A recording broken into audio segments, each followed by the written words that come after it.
Developers today spend their working hours locked in a rapid, continuous exchange of information. You highlight a section of code, type out a manual prompt, wait for the AI to respond, and paste the result back. The AI is incredibly fast, but it is tethered to your keyboard. It can only move as quickly as you can type instructions and click between windows. You are the bottleneck. Cursor recently released an Agent SDK, a TypeScript package that allows you to construct and run coding agents programmatically.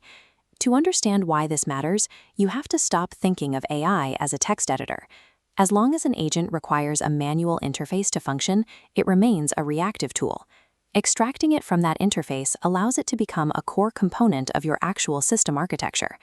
The SDK moves the AI out of your immediate workspace and embeds it directly into your backend infrastructure. A standard copilot sits idle until you ask it a question. An autonomous agent runs scripts, executes commands, and searches your repository entirely on its own. To get real leverage out of these models, you have to completely sever their reliance on human typing.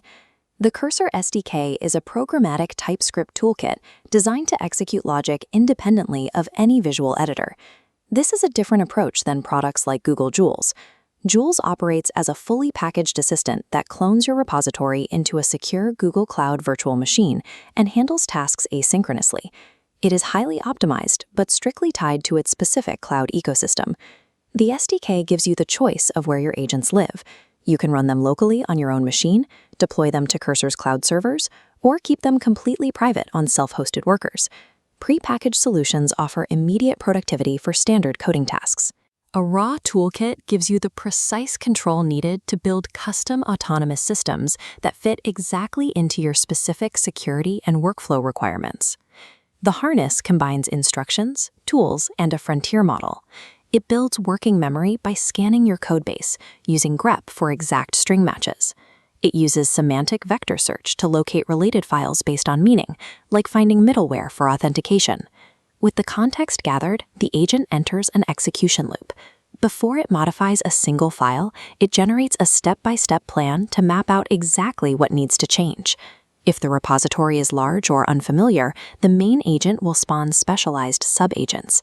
These smaller agent instances explore specific directories and report their findings back without bloating the main conversation memory. When it makes a mistake, the agent can self-correct. It runs the local dev server, reads the resulting stack traces from the terminal, and applies targeted fixes based on the actual runtime errors it encounters. By combining access to terminal commands, a deep understanding of the repository structure, and a methodical planning phase, the system executes the precise reasoning steps a human developer would take. Because the agent is accessible via code, you no longer have to initiate that reasoning process yourself. The starting point becomes a system event. You can configure your continuous integration pipelines or workflow automation tools like N8N to call the SDK.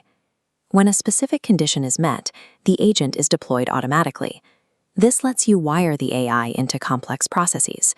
An agent can monitor a video processing job and update the rendering scripts if an export fails, or generate new API endpoints the moment your lead generation CRM schema changes. The initial catalyst for writing software has migrated from a developer deciding to type a prompt to an automated system detecting a specific state change. A user reports a bug, creating a ticket. That ticket triggers the agent, which scans the repository to locate the error. The agent writes the fix, groups the changes into semantic commits, runs the local tests, and pushes the code to a pull request. All of this happens asynchronously.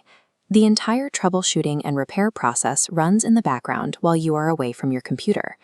The role of the software engineer is migrating away from manually typing individual lines of syntax. The daily work is becoming the coordination and oversight of fleets of specialized agents. Your output isn't constrained by your personal typing speed anymore. The limit on what you can build is defined strictly by your ability to design and orchestrate systems that sustain themselves.